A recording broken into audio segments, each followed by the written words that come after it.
Hey everyone, today I want to talk to you about how I made my first zine, The Berg, which is a collection of photographs I took in Fitchburg as a college student. And I also want to break down the process for you and how you can make one in really not that long amount of time. So let's get right into it.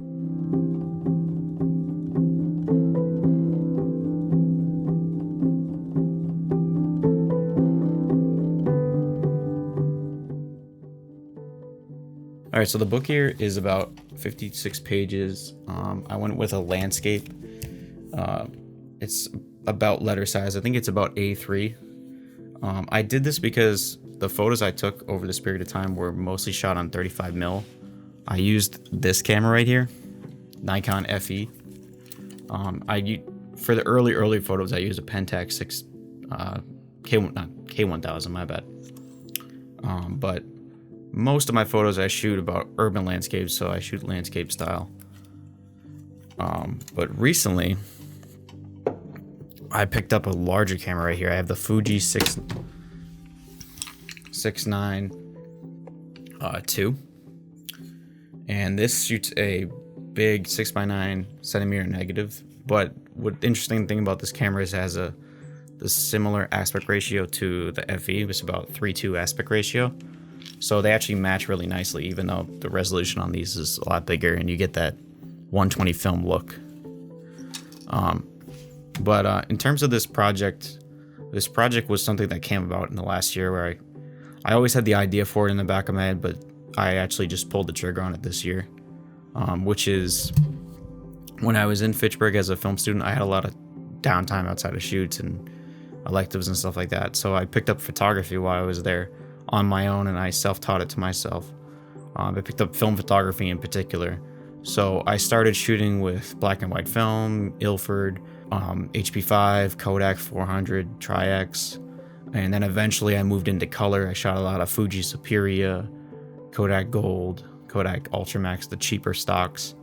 But over time, I was shooting basically on just solo photo walks in the city of Fitchburg. And the interesting thing about Fitchburg is the school I went to, Fitchburg State University, is kind of this like isolated state university in the town of Fitchburg, but the town of Fitchburg doesn't really have much going for it besides the university now. The town of Fitchburg used to be an old mill town with a lot of economic boom for mills, but it's kind of got eradicated. Now it's become more of like a economically depressed town of Massachusetts, which is really sad. So when you walk around Fitchburg, you'll see a lot of like abandoned warehouses, unkept streets. Like you see a lot of old history. But so the thing about it is the weather in Fitchburg is very harsh. So in the winter we have a very strong winter, and on the opposite end, fall, we have a burst of fall color, and then summer a burst of sun. So I have all these seasons I can work with as I just document the city or which photos I was taking. But I was learning as a photographer in the process, and I was just kind of walking around the town and just finding peculiar things to take photos of, which I thought kind of told the story of where the town was at right now. Also, I was a new photographer, so I was shy to take like simple street photographs of people because frankly, Fitchburg is not an entirely welcoming town. I had plenty of people yell at me for taking photos over those years. But so what I have is a collection of like urban, barren landscapes of the town, which I think kind of tell a good story about it. But the interesting thing is I did this all on a whim. Back in 2016, 2017, I didn't start taking these photos and know I was going to make a photo book. I was just a kid learning film photography, doing his best, taking photos when he can. And over time, I was like, oh, I like this photo, I'll put it up online or whatever. So I realized it's time for me to make a zine. I've been shooting photography for probably 6-8 years. I've been shooting film as a cinematographer for like a decade, starting as a kid till now. But it's time for me to make something physical. It's time for me to make a zine. So I looked at all my backlog of photos, and I noticed the vast majority of photos I have where I still like the work, even though it's old, was my photos taken in Fitchburg. So I set out to just catalog the photos and decide which ones I like. So you can do this simply by just getting all the photos you like, putting them in a bin, and kind of narrowing it down in rounds. I mean, you can send it to your friends, ask them which ones they don't like or which you like, whatever. And I just printed it out on simple letter paper, 2 photos per paper, cut it in half, and I just taped them all on my wall. So I just forced myself to do that. I had about like 60 to 80 photos on my wall. And over time, you will narrow down which photos you like, which photos you don't like, just by osmosis of seeing them every day.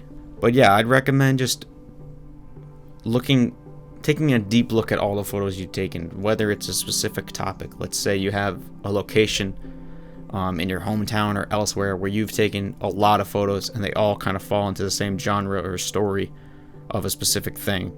That over time, those things can become a project. They can become a photo book, a zine. They can become a series of prints. I think we as photographers get lost in the daily upload to Instagram cycle. It's just get more likes, upload. But if you shoot long enough and you shoot the same things long enough, before you know it, you have a catalog or a portfolio of a specific thing or story just waiting there to be told.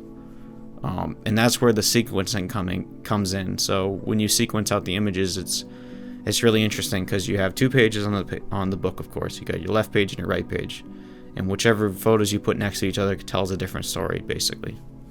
So the sequencing can be done printed on a table simply, or you can just do it like I did it in InDesign.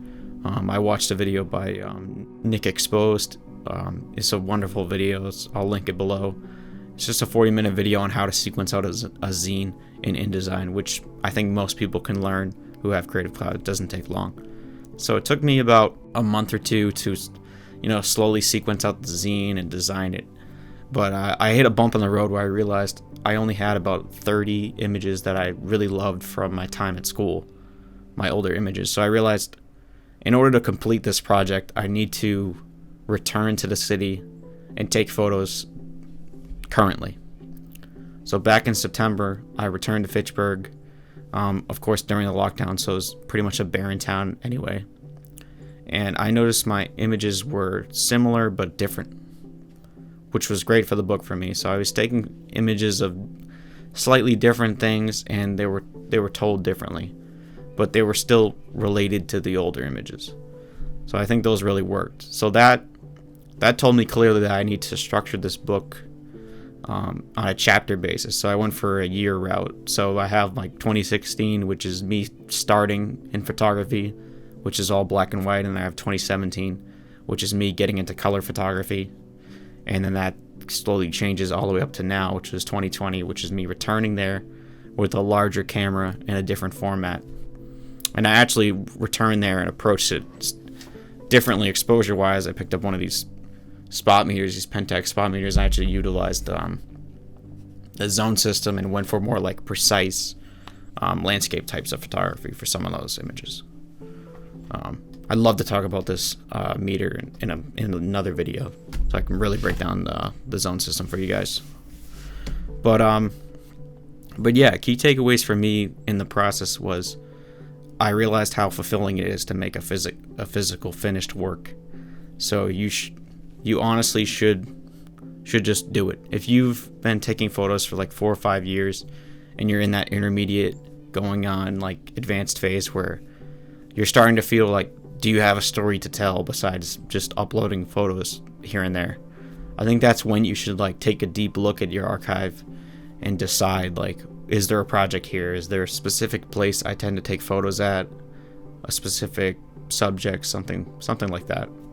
And I think that simple process of just staring at your archive and kind of narrowing it down to different buckets, you will really decide where you have a project now and where you might have a project in the future. So yeah, I'd say if you're interested in making a zine and you feel like you might have something out there, I'd say go for it. I mean, honestly, the investment of time and money for me on my part was worth it. Like, you're not going to make $1 million off making a zine, but it's that social currency thing. It's like it feeds your soul. I know it's a cliche, but honestly, I think every photographer should make a zine before they die. And if you're really interested in these things and you already made a zine, maybe you can consider making a photo book down the line, or make a print. So So yeah, if you like this video, comment down below, subscribe, and I'll see you guys in the next one. Thanks for watching.